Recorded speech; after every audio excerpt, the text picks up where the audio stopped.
पाएं latest update सबसे पहले। सब्सक्राइब करें NS नाउ। श्री राजेश रंजन जी। श्री राजेश रंजन जी। अध्यक्ष जी, सभापति महोदय, बहुत बहुत धन्यवाद।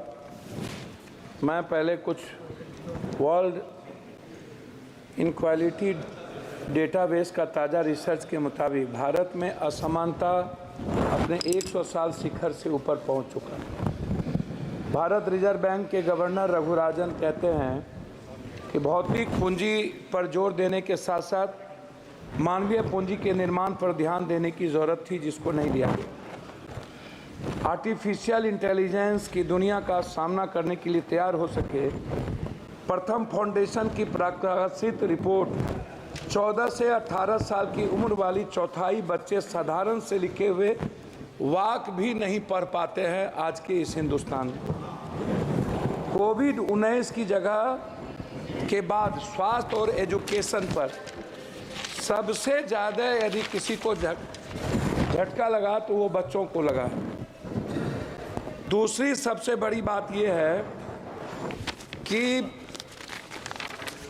जो रिपोर्ट आई हुई है उसमें बहुत क्लियर है, यूपीए 2 से पीछे रह गए क्या, बट जीडीपी के हिस्से के रूप में लगभग 6% का घाटा, और उसके बाद मेक इन इंडिया में विफल होने के कारण राज्य के नेतृत्व वाले विकास मॉडल के बजाय सार्वजनिक निजी भागीदारी पीपी मॉडल पर जो निर्भर हुआ, नतीजा हुआ कि आज की स्थिति में लगभग शेयरों को भी आप देखिए, आरंभिक सार्वजनिक पेशकश 21,000 करोड़ रुपया थी, उनका जब आप निजी क्षेत्र में बिक्री या मोनेटाइजेशन शामिल करने के अनुमानित आंकड़ा देखिएगा तो 6 लाख करोड़ रुपया था।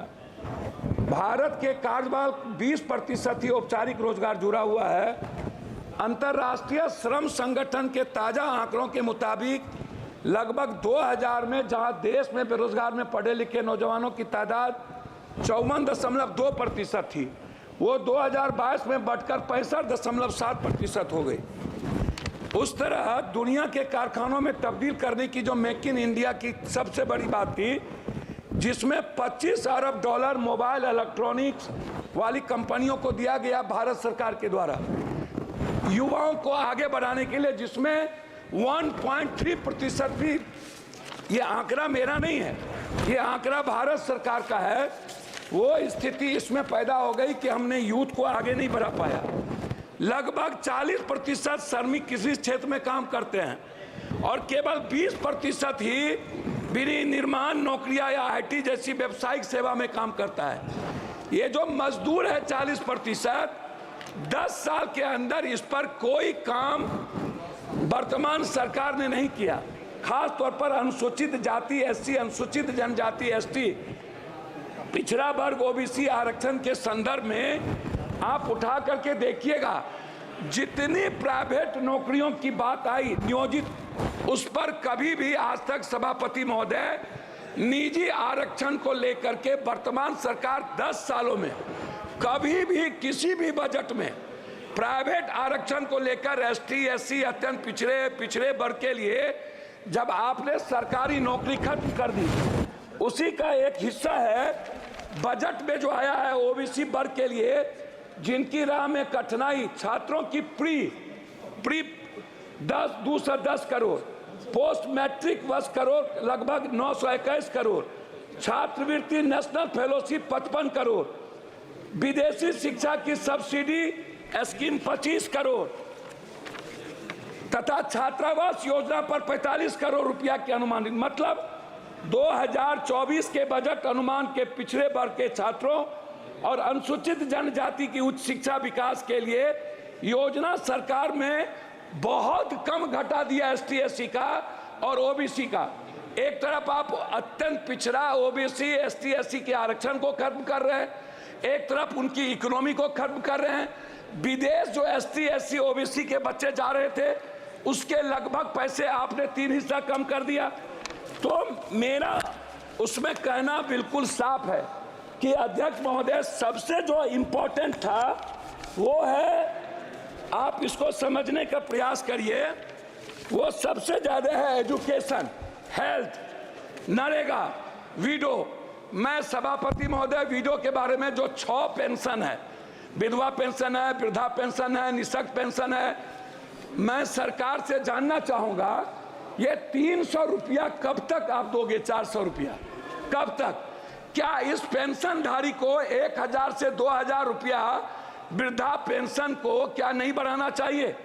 दूसरी चीज, नरेगा जिस पर मजदूर निर्भर है, मनरेगा की स्थिति को आपने कितना कम बजट दिया है, आप इसको देख लीजिए। दूसरा चीज जो हेल्थ सेक्टर है, ग्रामीण स्तर पर जैसे कैंसर है, ब्रेन ट्यूमर है, हार्ट है, जो संक्रमण बीमारी है, जो ओबीसी, अत्यंत पिछड़ा, दलित वर्ग आर्थिक रूप से वो नहीं कर पा सकता है, तो क्या आपने ऐसी कोई योजना बजट में कि जो ऐसा आयुष्मान तो कहीं है फेल्योर है, तो क्या आप कोई ऐसी योजना जिसमें कैंसर, हार्ट, ब्रेन ट्यूमर, इसका इलाज फ्री और दवाई जो लगातार वृद्धि हो रही है, और ग्रामीण स्तर पर किसी भी अस्पताल का जहां डॉक्टर नहीं है, 76 अध्यक्ष महोदय पार्लियामेंट में 76% लगभग डॉक्टर नहीं है, लगभग टेक्नीशियन और लैब नहीं है, सरकारी अस्पताल कहीं भी दवाई नहीं देता है, गुणवत्ता नहीं है, मेडिकल सिस्टम नहीं है, आप इस पर नहीं कुछ बोले। मेरा सिर्फ आपसे अंत में कहना यह है कि आपने जाति जनगणना, मेरा कहना है कि अध्यक्ष महोदय कि जाति जनगणना के लेकर के आपकी क्या राय है, इस पर आप कभी चर्चा नहीं करते हैं। दूसरी चीज, आरक्षण को लेकर के ओबीसी, अत्यंत पिछड़ा, जो जेएनयू है, जो बड़े बड़े कॉलेजेस हैं, समाप्त कीजिए, समाप्त कीजिए। मैं बात कर रहा हूं अध्यक्ष महोदय, मैं अपनी बात सिर्फ करना चाहूंगा। अब मैं बात करूंगा कोसी, सीमांचल, पूर्णिया की।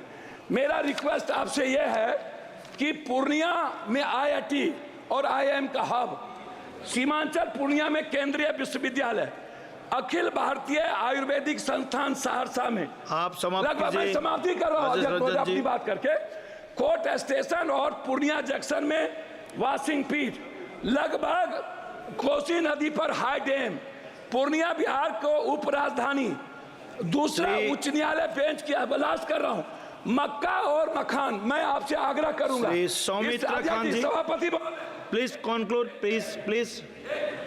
मैं बजट के लिए, मैं सभापति महोदय, बजट में फूड प्रोसेसिंग और डेयरी मिल्क, मक्का मखान के लिए मैं इस बजट में चाहूंगा कि बिहार को विशेष पैकेज के रूप में जितने बंद पड़े फैक्ट्री हैं, क्योंकि मजदूर बाहर जाते हैं 2.25 करोड़, इनके लिए कोई इंश्योरेंस नहीं है, किसी मजदूर का।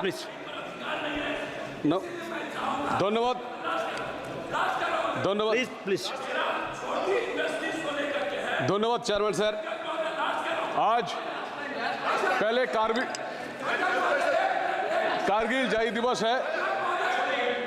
आज हमारा देश का प्रधानमंत्री जी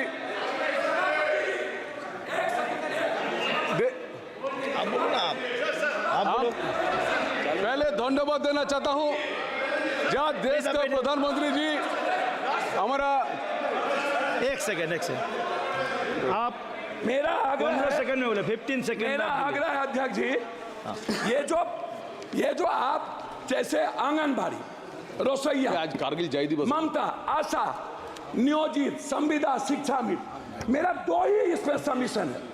लगातार जैसे अग्निवीर के बारे में ये सवाल उठ रहा है, नियोजित, संविदा, शिक्षा मित्र जो उत्तर प्रदेश में है, इसके खिलाफ ये असमानता है टीचर के प्रति, ये असमानता है एजुकेशन और सम्मानजनक प्रति। Okay, thank you, thank you. धन्यवाद सर। राजेश आज प्लीज कंक्लूड।